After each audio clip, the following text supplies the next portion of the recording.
નમસ્કાર મિત્રો, કિસાન સમાચાર ચેનલમાં તમારું ખૂબ ખૂબ સ્વાગત છે। દેશ, દુનિયા અને ગુજરાતના તાજા, મોટા અને સૌથી મહત્વપૂર્ણ સમાચાર જાણીએ તે પહેલા તમે ચેનલમાં નવા હોય તો ચેનલને જરૂરથી સબસ્ક્રાઇબ કરીને વિડીયો લાઈક કરી દેજો। આજના સૌથી મોટા સમાચાર। રાજ્યમાં હવામાન નિષ્ણાત આંબાલાલ પટેલે કરી વરસાદની મોટી આગાહી। વાતાવરણના અંગે હવામાન નિષ્ણાત આંબાલાલ પટેલની આગાહી સામે આવી છે, જેમાં રાજ્યમાં ગરમીની આંશિક સંભાવના રહેશે અને તેમજ વેસ્ટર્ન ડિસ્ટર્બન્સ સર્જાતા તાપમાન પણ ઘટશે તથા 20 અને 21 એપ્રિલે રાજ્યમાં વરસાદની આગાહી છે। ત્યારે કચ્છ, ઉત્તર અને દક્ષિણ ગુજરાતનું વાતાવરણ પણ પલટાઈ શકે છે। અમદાવાદ સહિત મધ્ય ગુજરાતમાં વાદળછાયું વાતાવરણ રહી શકે છે। તેમાં 27 થી 29 એપ્રિલ સુધી રાજ્યમાં કાળઝાળ ગરમી પડશે। ત્યારબાદના બીજા મોટા સમાચાર। રેસ્ટોરન્ટમાંથી પનીર ચીલીની જગ્યાએ આવ્યું વંદા પનીર। વડોદરાના રેસ્ટોરન્ટમાં ભોજનમાંથી જીવાત નીકળી છે, જેમાં હોક એન્ડ ફાયર રેસ્ટોરન્ટમાં પનીર ચીલીમાંથી વંદો નીકળ્યો। તેમાં મહિલાએ રેસ્ટોરન્ટના સંચાલક સામે નગરપાલિકામાં ફરિયાદ કરી અને પનીર ચીલીમાંથી વંદો નીકળતા મહિલાએ હોટલના કર્મચારીને પણ જાણ કરી।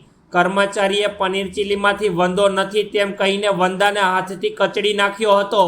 ત્યારે રેસ્ટોરન્ટના સંચાલક સામે પાલિકા તંત્ર એક્શન મોડમાં આવી ગયું છે અને ફૂડ એન્ડ સેફ્ટી ઓફિસરે પનીર અને ચોખાના સેમ્પલ લીધા છે। ત્યારબાદના ખૂબ જ મહત્વપૂર્ણ સમાચાર। કોંગ્રેસના ધારાસભ્ય કિરીટ પટેલે ભાજપના કર્યા ભરપૂર વખાણ। ગુજરાત કોંગ્રેસ પાટણના ધારાસભ્ય કિરીટ પટેલે ભાજપના વખાણ કર્યા હતા। તેમનું કહેવું છે કે ભાજપનું બૂથ મેનેજમેન્ટ ખૂબ જ પાવરફુલ છે। અગાઉ ભાજપ ઉમેદવારે ફોર્મ ભર્યા ત્યારે 1500 જણા હતા અને આજે 10,000 જેટલા લોકો છે। ભાજપ ભલે રોડ પર ના દેખાતી હોય, ભલે મંડપમાં ના દેખાતી હોય, પણ તેમનું બૂથ મેનેજમેન્ટ ખૂબ જ પાવરફુલ છે। અગાઉ પણ કિરીટ પટેલે ભાજપમાં જોડાશે તેવી વાતો વહેતી થઈ હતી। લોકસભાની ચૂંટણી નજદીક છે ત્યારે આ વખાણ શું સૂચવે છે તે તો હવે આગામી સમય જ બતાવશે। ત્યારબાદના ખૂબ જ અગત્યપૂર્ણ સમાચાર। સાબરકાંઠામાં અપક્ષ ઉમેદવારે શક્તિ પ્રદર્શન કરીને નોંધાવી ઉમેદવારી। લોકસભાની ચૂંટણી નજદીક આવી રહી છે। ગુજરાતમાં બીજા ફેઝમાં ચૂંટણી યોજાશે। હાલ અલગ અલગ પાર્ટીના ઉમેદવારો ફોર્મ ભરી રહ્યા છે અને સાથે સાથે પ્રચાર પણ કરી રહ્યા છે। ત્યારે સાબરકાંઠા લોકસભાની બેઠક પરથી અપક્ષના ઉમેદવારી નોંધાવનાર ઉમેદવાર ભૂપેન્દ્રસિંહ ઝાલા આજે રેલી યોજીને ફોર્મ ભર્યું હતું। આ રેલીમાં મોટી સંખ્યામાં સમર્થકો તેમજ ગામના લોકો ઉપસ્થિત રહ્યા હતા। ઉમેદવારે જેસીબી મશીનમાં ઊભા રહીને લોકોનું અભિવાદન ઝીલ્યું હતું।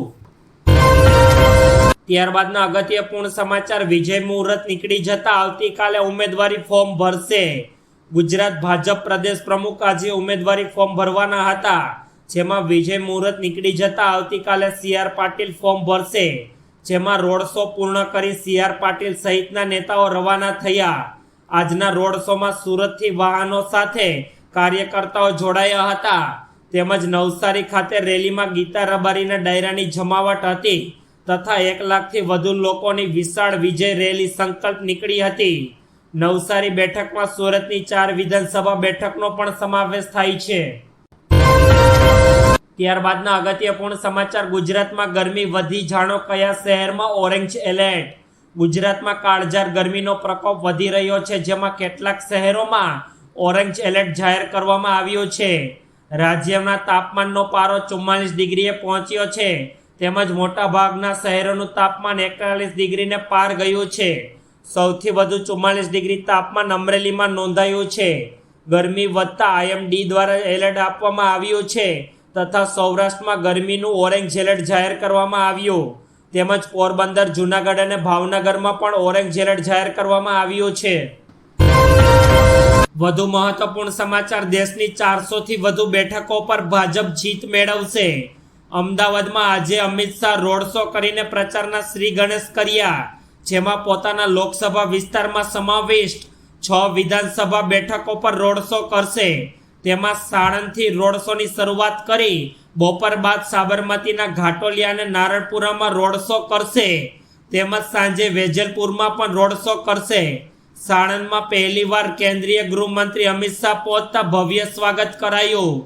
પિતાની ચૂંટણી પ્રચારમાં પુત્ર જય શાહ પણ પહોંચ્યા હતા।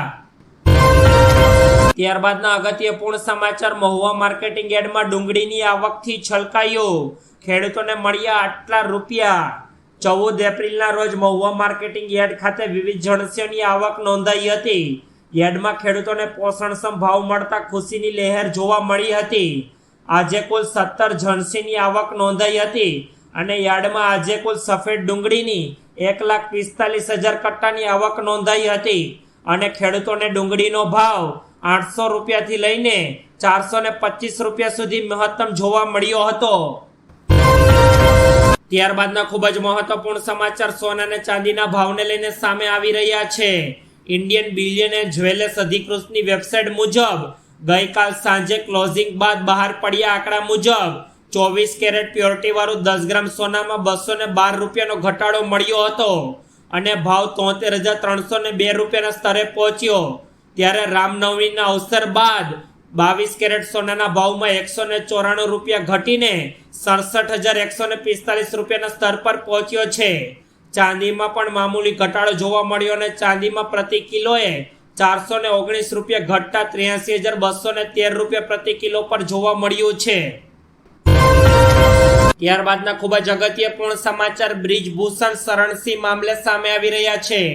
WPIના પૂર્વ અધ્યક્ષ અને ભાજપના સાંસદ બ્રિજભૂષણ શરણસિંહ સામે યૌન શોષણ મામલે દિલ્હીની રાઉસ એવન્યુ કોર્ટ પહોંચ્યા હતા।